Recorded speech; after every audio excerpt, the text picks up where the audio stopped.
What's up, beauties? It's Lindsay. Welcome back to my channel. I hope you're all doing amazing. My apologies for the slight delay in the 14 days of love. Might have had a little vacation, might have got a little sidetracked, okay? But we're here and I'm going to continue into March, so don't worry, we're still doing the 14 days of love. But I'm super excited for today's video because I'm going to show you guys how to groom your dog at home. I'm a dog mom now, okay? I have been wanting my specific dog that I have now all of my life. Every birthday, every Christmas, I was asking for a Yorkie, and my parents were like, yeah, you'll get one when you can bring them to school, because they didn't want to take care of them. So 2 years ago, Lee blessed me with the best graduation gift, which is Banks. He's not on camera. He hates the camera. He hates cameras, lights, everything. So he was actually very good for this tutorial, but sitting here trying to just smile for y'all, he's not gonna do it. But anyway, I'm super thankful for him, and learning how to groom at home was definitely a process, but we finally got there. So if you want to know how to save money by grooming your dog at home and relieving your stress, because sometimes we can't trust these groomers, okay, but you can trust yourself. So if you want to learn all my tips and tricks to success when it comes to grooming your little puppy at home,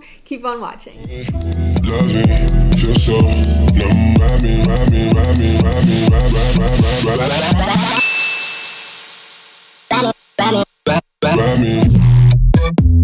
Now, in grooming your dog at home, not only is trust a huge factor, but you also kind of have to figure out what your dog likes and what's going to keep his attention for grooming. Banks, you know, they're dogs. You see squirrel, dad, the ceiling. Like when there's too much stuff going on, he kind of gets a little rowdy and a little wiggly. So I have to make sure it's just me and him. Doors are closed. If we want to play a little soft music, sometimes there will be some music playing, like it's a real spa. But other than that, I've just kind of noticed what holds his attention more and what kind of has him all over the place and wiggly and wanting to get out and all these things. So you just kind of have to focus on your dog's needs and what is going to have them comfortable and excited about them. Maybe not excited, but like more able to tolerate the bath and wanting to like get up and go or be wiggly or be all over the place, you know? Now, Banks is not a long hair Yorkie. He's not mixed with anything. He's just full bred Yorkie, and he is fluffy. He doesn't shed. He's hypoallergenic, which is great. And when we first got him, he was going to the groomers regularly. Lee would take him. And the groomer himself was a cool guy, but his bark, I didn't like it. Okay. I mean, I'll let this photo speak for itself. It's like when I saw this, he came home looking like this. I was like, yeah, mom's gonna start taking care of you. He has come home sometimes with cuts in weird places, and I know a lot of you can relate. I watched one of my friend's Instagram stories the other day, and her dog came home with a cone, a cast on his leg, just to go to the groomer. So I don't know what they be doing up in there, but it's all about building trust with your dog. I think that's the biggest thing. When I first started grooming Banks at home in the bathtub, I would have to have either a swimsuit on or my leggings on and a tank top and be in there with him because he was scared. He didn't know what was going on. He does have really bad anxiety to begin with, so every little thing scares him. So if this is your first time grooming and washing your dog at home, I definitely recommend maybe those first couple times getting in the bathtub with them when you're washing them, just so they know like, hey, it's gonna be okay. I swear it was only like 2-3 times I did it, and then afterwards he was like, he's cool, he's chill. When I first started grooming him, I would always wash him first. I'd put him in the bathtub first and then start the cutting, trimming process. But now I do it in reverse, and I think I like it a lot more. I feel like it works a lot better this way now, and just the way Banks's patience is set up, I think he likes this order more. So starting off with the haircut, I just like using the wall clippers. This was actually Lee's old clipper set, and he got a new one, so I was like, hey, let's save this one for Banks for at home. I like using the 3 guard for him. I used to use the 2, but he was looking kind of like a Chihuahua mixed with, like, Lee said he looked like a foot. So I think the 2 was just a little too close to his skin. So the 3 allows him to still be fluffy and cute and little teddy bear like. So I just like using this all over his body. He doesn't really like the vibration, noises, and sounds near his ears. So when it comes to the back of his neck, sometimes he's a little like, I don't like that. But if I do kind of just close his ears, like hold his ears closed, he's not really that bothered because he can't hear the little buzzy sound. I get it. It's annoying and like weird and scary. Now, another little clipper set, razor set thing that I like is the Conair Pet. You can also pick this up at Target. It is just like a little egg shape. It runs on batteries. Now, I will say this isn't the longest lasting portable clipper set, but it's definitely great for those smaller areas, especially if you do have a small dog like Banks. He's only 5 pounds, but getting like the paw area or his private areas or even the back back of his neck where he doesn't really like the bigger clipper set. This one's a lot smaller. So if you do have a small dog and you're trying to get those small areas, I definitely recommend this. And I am just going to leave his face as is because that's what I like to do after his bath. So I don't really touch his face or his ears yet until he has been blow dried. Now obviously, since the hair hasn't been washed yet or blown out, it's not gonna look like we're not gonna leave it like this. I am gonna go back in and touch up any areas that might look uneven after we wash it and blow it out. But before we start the bath, we gotta clip the nails. Trimming the nails. Oh Lord have mercy. I know it's scary. With babies it's scary. With animals it's scary, especially if they do have black nails and it's hard to see where their nail bed starts. It's scary. It's a scary thing. Now I don't always clip his nails when he's getting a bath, but when I am doing a full grooming session, he's obviously gonna get his nails cut. They don't grow as fast as like his body hair, but you know how annoying that is, hearing like the tapping sounds all over the floor. You hear your animal just like you just hear that sound. So once you trim the nails, you know, they're like quiet little speed runners. And to trim Banks's nails, I just like to use these scissors from Target. These are actually in the cat collection. These are for cats, but like I said, Banks is only 5 pounds. He's very, very small.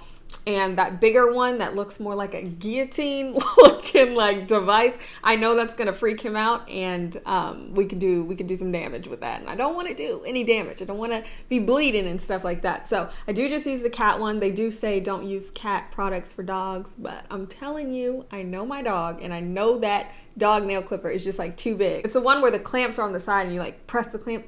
We're not doing it. We'll do the scissors. Normally I will have Lee hold him up just so that I can get a better grip on his paws and flipping them up so I can see. If I don't have Lee's help, sometimes I think I do this in this video, I just lay him on his back on my thighs, and then that way I can still hold him up. He's pretty good at not getting super fidgety, but if I am taking too long, he's like, Mom, hurry up, I don't have time for this. And he starts getting a little wiggly. But like I said, with doing this more and more with your dog and building that trust over time, they'll kind of know like, okay, I know what time it is.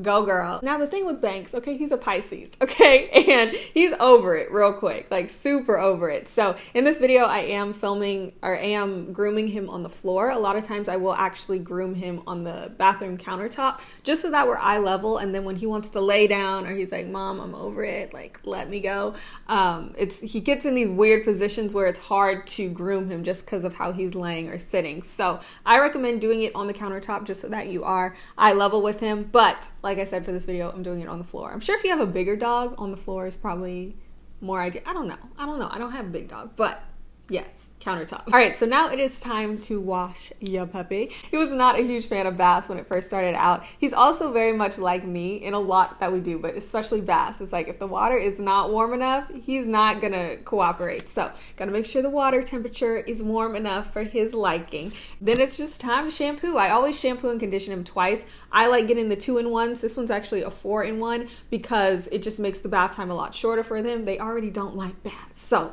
let's make it as quick as we can. Get the 2-in-1, get the 4-in-1. This is the 4-in-1 from the Up and Up brand from Target. I also really do like the Burt's Bees collection. I just like the smell of this one more. It's the lavender chamomile scent, and it smells real cute. He smells so like fresh laundry, but like a baby bundle. It's the cutest thing. So I like this scent, but I definitely think the Burt's Bees makes his coat a lot shinier. He also does have his own washcloth, which I use for cleaning his eyes because they do sometimes get gunky and nasty, especially if there's stuff outside and he's having a reaction to it. Thankfully, he no longer has like the red areas in the center of his eyes, or like in the corners of his eyes. He was struggling with that for quite a while, and I figured out it was his food that was making that happen. So if you do have like a red gunky buildup staining, it's really staining, I think, in the inner corners of your dog's eyes, check the food they're eating because that might be the culprit. And he no longer struggles with that, but sometimes he will have a little bit of like normal gunk in there that we need to get out. So that's why I just use a rag, use a washcloth, and get that. I also use it for the tail, under the tail. Get in there just like a human. You gotta get the crevices, get it all, clean it all. Once we've done all of that, I just rinse them all off and have him shake 2 times. He knows on cue. I'm like, shake it off. And he's like, okay, Mom. Shake it off. And then we towel dry for a little bit. Now, real quick, while his fur is still a little damp, I do like going in with this Conair Top Paw brush. I forgot the name of this one. It's very prickly and I'm not a huge fan of how it feels, but it definitely gets those tangles out. All right, so for drying, I started out using this bigger Conair Infinity blow dryer for him.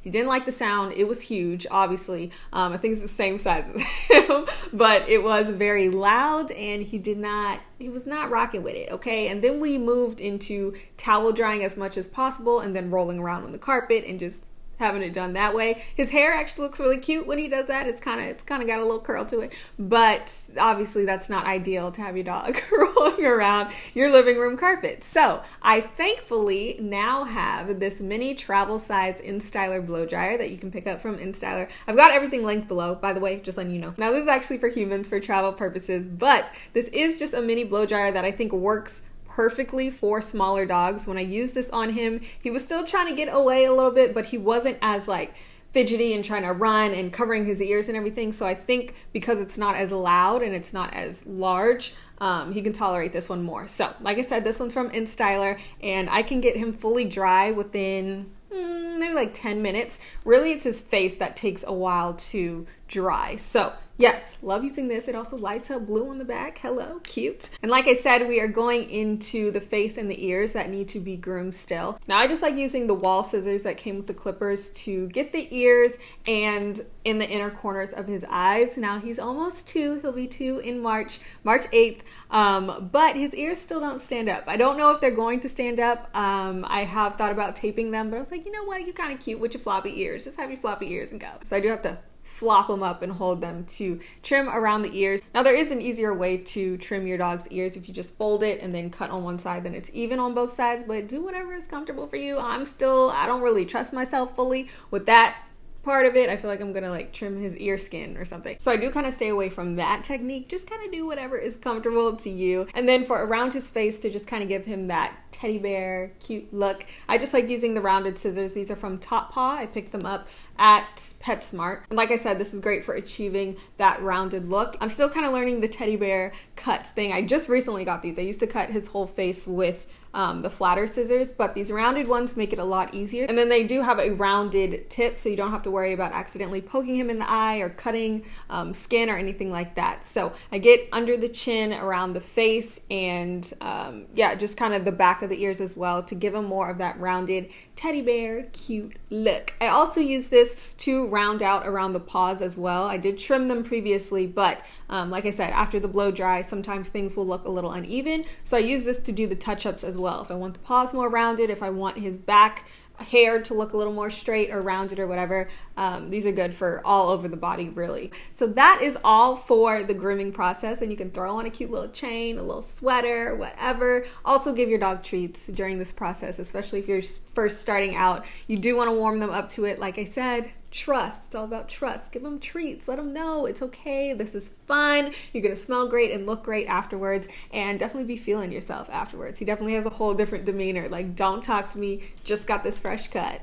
And I'm cute and I know it. So thank you guys so much for watching today's video on my grooming process at home. I hope you enjoyed it. If you did, be sure to give this video a big thumbs up. If you have any questions, if you're new to this with your dog and you're working on that building trust grooming situation and things aren't going too well, let me know in the comment section below what I can help you with, and hopefully I can guide you in the right direction so that your dog is more comfortable with you in the bath or with the scissors or with the nail clippers. Let me know. I do have a list of all the products I talked about in the description box below, along with some products that I do recommend, so be sure to check that out. And if you're new here, don't forget to subscribe and turn on those bell notifications, and I'll see you in my next video.